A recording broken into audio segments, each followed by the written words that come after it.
She left him broken, with 2 sons and a silence that nearly drowned them. Now she's back, begging for a second chance. But he's already learned that some wounds don't deserve to be reopened. While one man reclaims his peace, a woman discovers her voice. And together, their stories remind us that healing begins the moment we choose truth over approval. I never thought I'd see her again, not after what she did. But there she was, Elena, standing on my porch in the middle of a rainy Wednesday morning, soaked to the bone with a toddler clinging to her hand. A boy who couldn't have been more than 4. Mine? No. Hers. And some other guy's. My name's Nathan. I'm 38 now, and I live in the outskirts of Vancouver with my twin sons, Jacob and Eli. Life is quiet, peaceful. It wasn't always.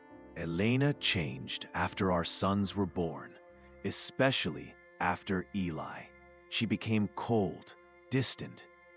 I chalked it up to postpartum struggles at first, but the truth ran deeper. She stopped helping around the house, stopped engaging with the kids, stopped being present. I was working 2 jobs just to keep us afloat, while she watched daytime TV and scrolled through social media for hours. When I tried to talk to her about pitching in, she exploded. Told me I was a failure, a wannabe man, who couldn't provide. That night, she threw a glass at me. It shattered against the wall. I should have left then, but I didn't.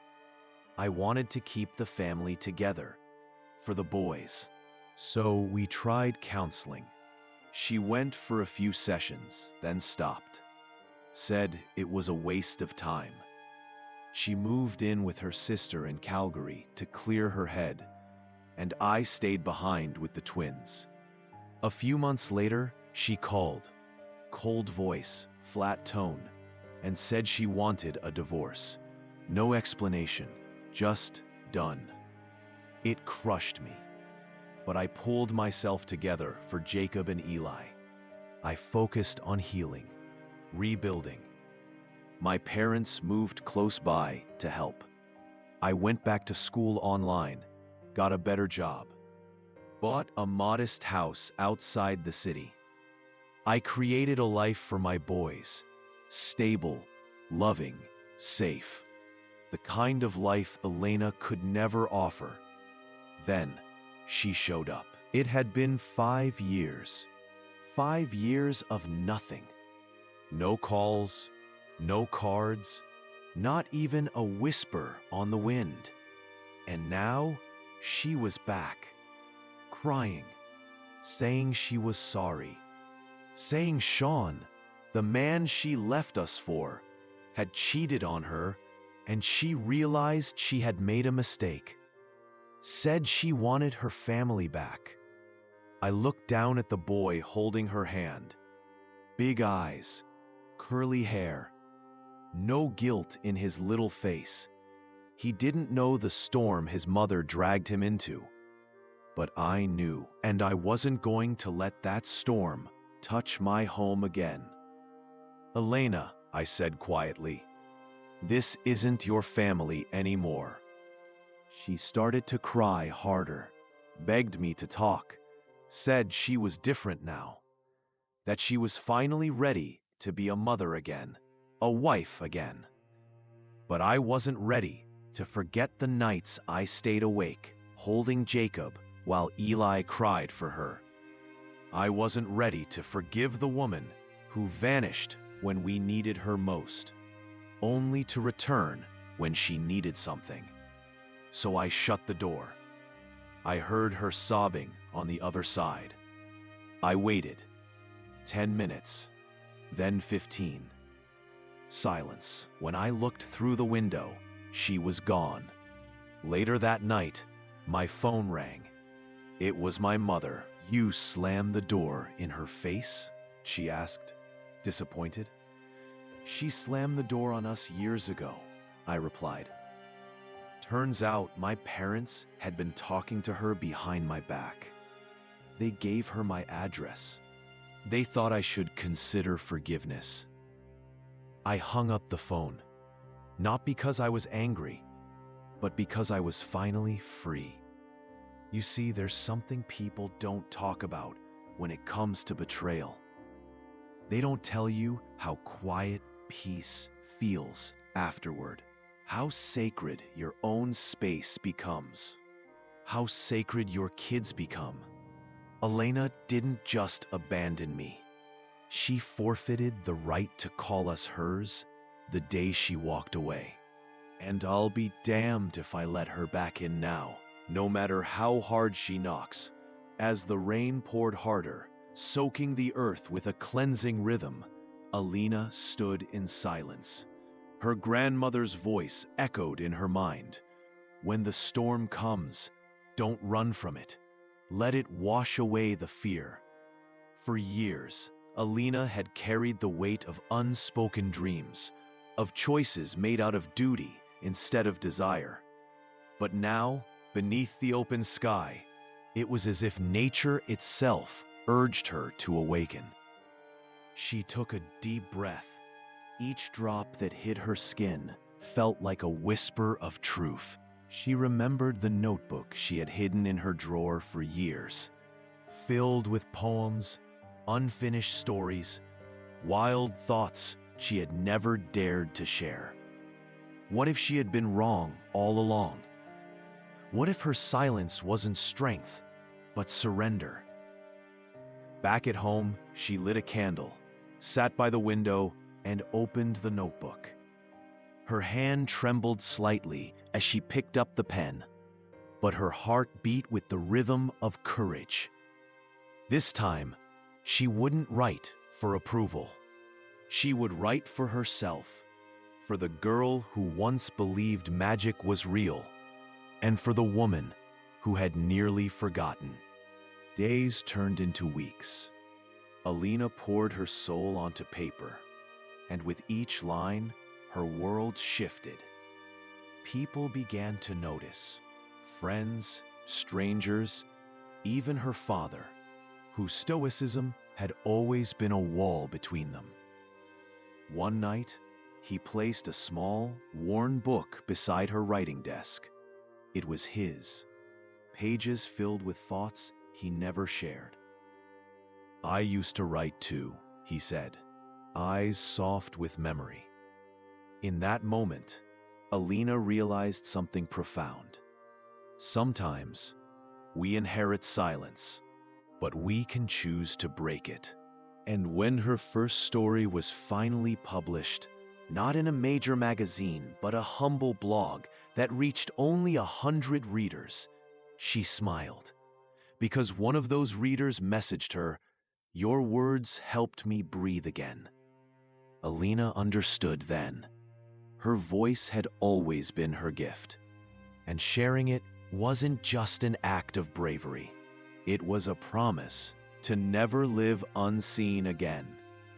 The message stayed with her for days. Your words helped me breathe again.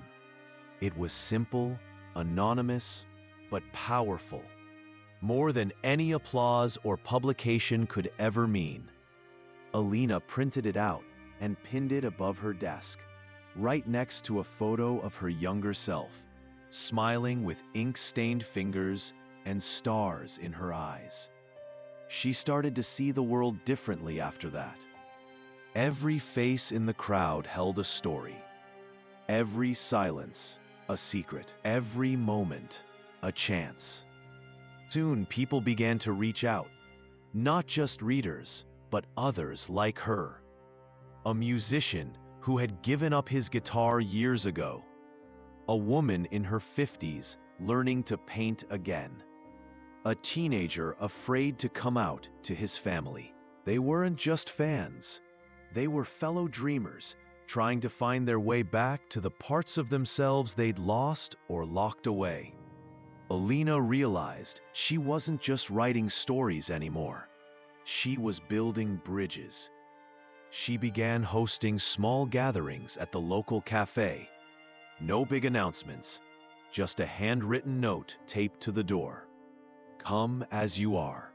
Bring your truth.